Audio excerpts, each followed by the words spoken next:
This is the only video you will ever need to watch to fully understand Aphelios. 信仰はどんな武器よりも強いわ、アフェリオス。 Hey guys, I'm Reptile, a multi-season challenger AD carry in both EU West and Korea. I've peaked at top 10 and currently play semi-professionally on a streamer team. I used to play pro full-time for teams such as Fnatic, but I decided to switch into content creation to share my knowledge with everyone. Aphelios is one of my most played and favorite champs of all time, so I have a lot to share about him. This guide will cover weapon rotation, combos, skill order, runes, how to lane and team fight, what champs to pick Aphelios with and into, and the mindset you need to learn this champion. Let's start off with simple stuff, which is runes and skill order. You will want to go PTA, Triumph, Alacrity, Cutdown, Nimbus Cloak and Gathering Storm. The only changes that are really worth looking at is Absorb Life and Bloodline versus Heavy Poke, which Aphelios usually struggles against a lot. Nimbus and Ghost and Summoners will help you with Aphelios' biggest weakness, mobility. His all-ins also become really insane and exploitable, but more about that later. As shards you go double adaptive and HP. I usually go for early health as I like winning lane, but scaling versus flat health is just a preference really. About the skill order, Q is AD, W is attack speed and E is lethality. You will start with a point in W. This is also the reason why we go for double adaptive in runes, as the stats are better than going attack speed at runes and starting with Q. So you go W, Q, W, Q and then you max E. You might wonder why this exact order, since it seems pretty random. Lethality will always give you more damage than AD versus enemy champions, but not versus waves. So for the first 4 levels you will want to invest into AD and attack speed for wave clear, and then lethality to have the highest DPS output versus champs. After maxing E, you can decide for either W or Q. I'd go for W if I were guaranteed to hit a lot, as it will be better DPS. And Q if you play from range with abilities, which is usually the case if enemy has poke or high threats like assassins and hard engage. Now let's talk about weapon rotation and combos, the point that most people get confused by. There's 2 rotations you can go for that are very similar, but let's start with the classic one, which is actually pretty easy. You start the game with red and green, and you will want to use the weapons exactly like you get them in order. So red first. After using it fully, you get purple and you still have green. So green is next as we stick to the order. You will then be on purple and blue, so purple first to stay in the order. Now you'll be on blue-white. Sticking to the order, blue first, and then we get back to our starting weapon red. This is where we make one little change. I like to call this the ketchup versus mayo. So basically everyone would pick ketchup over mayo, so you want to burn red first, even though it's not the order you got the weapons in. After that we'll be on white-green, and this little change will go back into a different order, and I like to call it using the older gun. Let me explain. Since we just had red and white and got rid of red, the new gun is now green. So using the older one means using white. After we use up white, the new gun is purple. This makes green obviously the older one, so we use that one. And we end up with blue and purple. Blue just came up, so purple is the older one, so we use it, and then we get red. Red is new, blue is old, so blue is next. Now white is up, which makes red old. This means we use red. So now we are back at white, green, and we can repeat the cycle for the whole game. The only change we can make in the system is using blue first instead of purple when we end up with purple and blue. Here's a split screen to show the difference it makes. Basically, when you use blue first, you end up with purple and red instead of blue-red, and then later get blue together with green instead of purple and green. So which one do you choose? Blue-red is super nice for lifesteal, and I like taking it if I want to survive versus lots of people trying to jump me. Purple-green that you also get is great for making long-range picks with your CC. Blue-green is super insane for long-range splash damage, but also high DPS since you can reset a lot of autos with it, with your blue Q, green Q and your green ult. I'll show all the combos in a second. Red-purple is kind of shit, but oftentimes the upside of running blue-green makes up for it. I really like going blue-green in early game, and then later on in the game when you have like a lot of AD, you can abuse the lifesteal from red-blue much harder. Alright, let's get into combos now. In lane phase you can always go red Q into purple Q then green Q. It's really effective to set up your support and jungle. You can also basically start this off with Ghost and Nimbus, just run into them, proc it, and then use a blue Q at the end. The next combo is very bread and butter, blue Q into purple Q. It's really good for wave clear and also really good splash damage against enemy champions. Whenever you have blue, you can always go for blue ult, flash Q, and then swap your weapon and use the other Q. Like purple Q or red Q, just depends on the situation. Another combo you can go for in early game is using the last tick of blue combined with red to get a lot of chakrams. You can also look to ult when your chakrams are about to run out and then go for another red Q, which will end you up on a ton of chakrams. Another trick you can go for is ulting while you switch your weapons. This will always give the ult the effect of the upcoming weapon, so in this case green. Red Q, green ult, swap to white, place a turret, get more chakrams, and then finish them off with green Q. Most of the time you can even go for another turret and keep the chakrams up. Another combo you can go for is using the last tick of white into weapon swap purple ult and then root them inside the turret range. With purple and green, you can do auto purple Q and set yourself up for green Q and green ult guaranteed to hit. You can also start this combo off with green Q. If you hit it, then you can do the long range auto tag, root them with purple and switch back to green to hit a green ult. Blue and red is just nice for healing, and the only combo you can really go for is auto Q into swap and then red Q. You can also combine this with your ult and flash like in this clip. Oh my god! When you go for the different rotation where you burn blue first, you'll end up with red and purple, which is like a really shit weapon combination. But there's one pretty nice combo you can do, and that's just the weapon swap with the white ult. You basically guarantee your white ult to hit and instantly get chakrams up to fuck the enemy over. Auto purple Q, white ult, and then you can look to either go for red Q or just auto attack them with chakrams immediately. You can cancel the animation of white ult if you do auto from white into auto again. So auto ult auto, this only works with white. And now to blue green, the combination with the hardest combos in the game. Little fun thing to know here is you can actually get auto Q auto with resets off if your attack speed is high enough. Okay, and now to the hardest combo in the game. You want to start this off with your sniper rifle since it has higher range. You do auto swap, blue ult swap, auto Q ult auto. Basically you do auto with green since it has the higher range, then you swap into blue, use blue Q, swap your weapon, auto attack, green Q, green ult, auto for multiple auto attack resets. Obviously you can also start this combo off with green and then swapping to blue and basically doing the same thing. Yeah, you can even do this while switching weapons and then use your other ability of the upcoming weapon. And one more trick that is pretty obvious to most people, and some already do it subconsciously, but the best time to swap the weapon is when your auto attack is on cooldown, so right after autoing. So basically what this looks like is auto swap. So you basically swap the weapon in the time where your auto attack is on cooldown anyway, so you don't have any downtime. And the build is serrated Dirk into IE, into LDR, then Collector, and then options such as Runaans or BT. And in some cases you go Shield Bow instead of Runaans or Maw instead of BT. Obviously you can never go Shield Bow and Maw at the same time.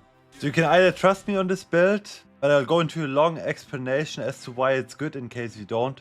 So basically, Dirk is 10 lethality, while Collector is also 10 lethality. So it's not really worth upgrading, because you only want the lethality to get 43 lethality together with your passive. 10 from the Dirk and then 33 from your passive.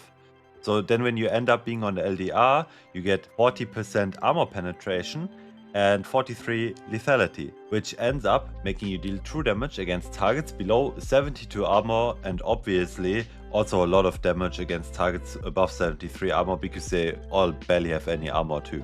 Now, Dirk plus AE is 4.4k gold, it is 8580, I wrote it down here, 25% crit, 10 lethality, while Collector and BF Sword is 580 more. Same crit, same lethality, and costs 100 gold less. So you lose out on 580 and the 5% execute from Collector, but you get IE crit extra damage, which is always more damage if you get like at least one crit, which you should in a combo. And then you also lose out on the possibility to go the best 2 crit items right away, which is IE and LDR.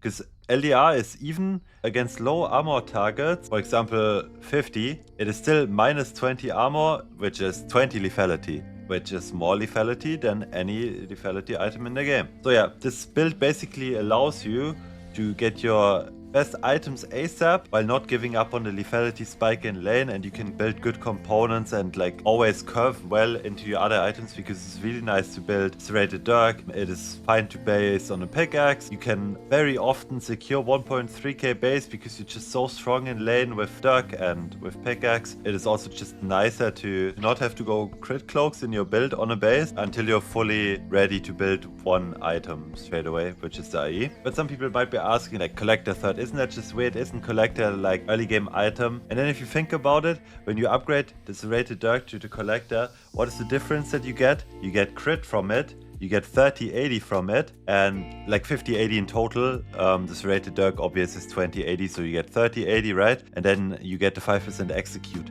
None of these stats are early game stats. There's a common misconception that lethality is an early game stat, which is actually not true. Because if you think about it, lethality is still gonna deal more damage to high armor targets than 80 will. Let me give an explanation with like 200 armor target, okay? That is a lot of armor. You reduce 40% of that, which is 80, and they have 120 left. And then you reduce, 43 from your passive and collector, which they then end up on 77 armor. And that is honestly not all that much armor for like 200 armor target. So that is much better to have against armor targets than just having like 10 extra AD against them. Because the lower armor they have, the better. Because if you think about it, a shield bow has 580 more, but 10 lethality less. Yantel has also 580 more, but 10 lethality less. So it's also less damage. And obviously you don't want to go Yantel third anyway because you need to stack it. So there's just no better items. Runaans, you go for the interaction with your blue gun because you deal multiple splash damage, auto attacks if you hit multiple people at the same time.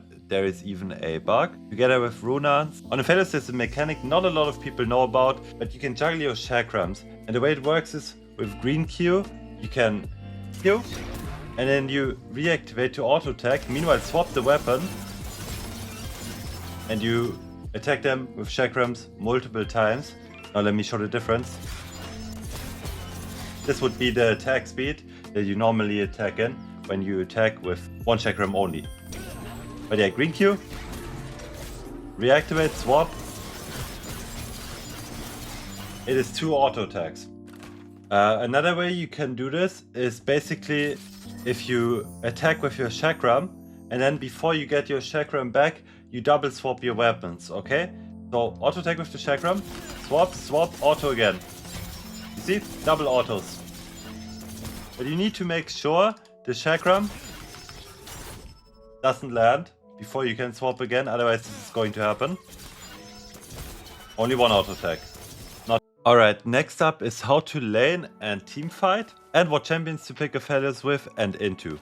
Let's start with the champions you should pick Aphelios with. Usually you need champions that can peel you because this champion has a very little amount of self peel. Really good champions are, for example, Thresh, Rel, Alistar, Braum, Nautilus, and from the enchanters I really like Lulu, and in some rare cases Melio. The other champions don't really work that well with him. And you're often gonna be struggling with different supports than this because the enemy team can just get on you if they have any sort of engage or flank or whatever, and you're not gonna have a great time. Aphelios kind of struggles very hard into hard engage, lockdown, so like champions with heavy CC that are hard to avoid, something like a Vi ult, a Malphite ult that you can only flash, Nautilus ult.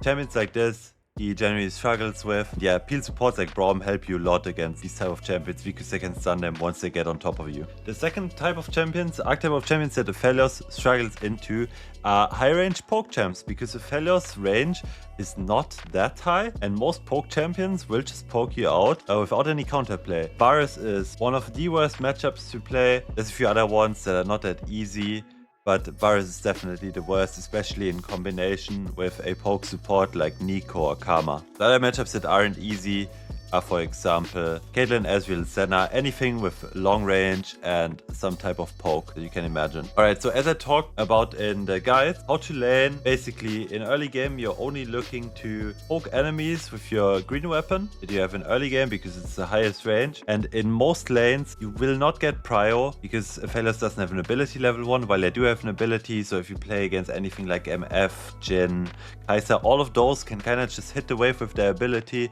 and still get prio. Even if you outrange them, they can like take some poke for it. So don't expect to get prio. You can still play for prio if the enemy has a low amount of wave clear, or they're just bad and they're giving you control of the lane or letting you just hit the wave more than they're hitting it. Basically, you play for getting your rep weapon low, and then there's the first all-in timer. This is the combo I talked about. Press red Q, you then get a free auto attack on them with purple, you root them, you set up your support with the root, you set up your green Q with the root, and then the green swaps into blue, and then you mainly play for wave clear and poke with the blue gun as well over the minions. You hit the minions, if enemy stands behind, they're gonna take the auto attack damage, and obviously it's pretty easy to push with blue because the wave clear is just great. After that you'll get white and red. Any white combination is really nice to look for all-ins, especially when you have any type of support that can CC them and set you up. And then the cycle repeats. You're gonna end up with green, you're gonna end up with blue, same thing again. Green, you try to poke the enemy slowly. Blue, you also try to poke and you try to push and set yourself up for resets. And then with white, you can always try to look for all-in, especially around river, Drake fights, really nice. A combo that you can go for in laning phase that not a lot of people expect is together with green and then red, blue or white. What you do is you proc the mark with your other weapon, and then instead of instantly auto-attacking into queuing and then auto-attacking again, what you do is you get the mark on them, then you insta-Q and auto twice. The reason this is good is because the enemy expects you to auto and doesn't dodge after the red Q. But instead you use the green Q and it makes it seem like it's an auto attack. It makes it way easier to hit. Talking about ults, I forgot to mention this. Obviously in lane phase you'll often try and use red to surprise enemies. In trades, heal yourself back up. Don't use your ult only to kill the enemies, but also use it to poke. Think about it like an Aphelios ult, you don't just use the Aphelios ult to kill the enemies, you sometimes just use it to poke the enemies from full HP to half HP. If you land a W, go into a bush, ult out of the bush, poke them, okay? You can use the Aphelios ult as poke as well to force enemies out of the lane, and then when you force them out of the lane, not only are they going to miss the whole wave, you can also then hit the platings, especially with white, you're going to get 1 or 2 platings, which is just great. And then set yourself up for a really nice reset. And then in team fights, what we're looking to do is most of the time, if the enemy has a very beefy front line and it's one champion you're hitting, you're going to be trying to set yourself up with white and green because that's the highest single DPS weapon combination you can have. So if they have something like a Sion in front, you can only hit the Sion because you can't reach the backline without getting through the Sion. That's how you set yourself up for white and green before the team fight. But if that's not the case and you can hit multiple people at the same time, or enemy just has a lot of squishies, most of the time you're gonna try to get blue and green or any type of blue combination because blue is just great for splash damage in team fights, hitting multiple targets, and the blue ult is the best team fighting ult from all Aphelios ults in the game.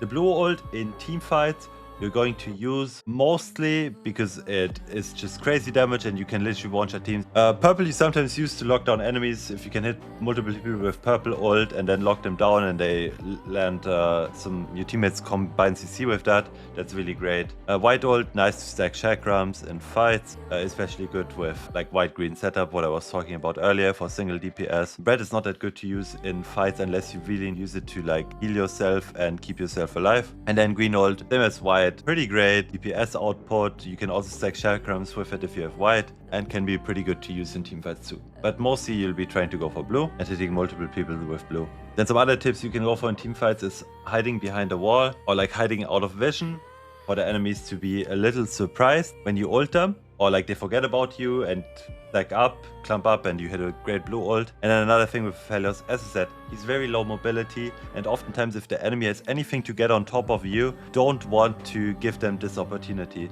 So oftentimes if the enemy has a Nocturne or a Cannon or a Nico and they can just press one ult and then go on you, you want to avoid that. You want to use your teammates as bait. The enemy forgets about you, ults them instead because they don't see you, and this is where you strike. Because it's better to not deal damage for 10 seconds in the fight than to start fighting, deal damage and then die 5 seconds later. It's better to not deal damage for 10 seconds and then deal massive damage the next 10 seconds after. It is always going to be more damage if you're alive. So that is your goal in fights. And now the mindset you need to learn this champion. If you want to learn Aphelios, you will need to at least put 50 to 100 games to play him at an okayish, decent, good level. And if you want to master him, 500 to 1000 games, in my opinion, is necessary. This champion is not the hardest champion, but it's also not the easiest. I would say there's only like 4 AD carries that are harder, and that is Ezreal because of like infinite skill shots. His skill ceiling is kinda infinite because you will always do something wrong in this champion. Same for Zeri, perfect auto attacks on the enemy, don't miss any autos. Not the easiest thing to do, just perfect aim. Kalista, same for this champ, her passive, perfect jumps, a double jump reset, just knowing the damage output perfectly on the E as well. She is not easy. Yeah, after that, I think there's probably going to be Aphelios, if you really want to master him. Respect about those games, but he's very fun. Don't see it as a chore to learn this champ, because if you see it as a chore, you clearly don't enjoy him, and then I'd advise to just play something else that you really enjoy. Hope you guys enjoyed my guide. If you have any questions, feel free to go into the comments and ask me. I will reply to everything as soon as I see it when I can. And leave a like, subscribe if you want to support me making more content like this in the future. I put hours and hours of work into this. I put my heart into guides like this, and I really hope you guys enjoyed the content. Thank you all for watching, and I'll see you next time. Bye bye. 目を閉じている時もずっと見ているわ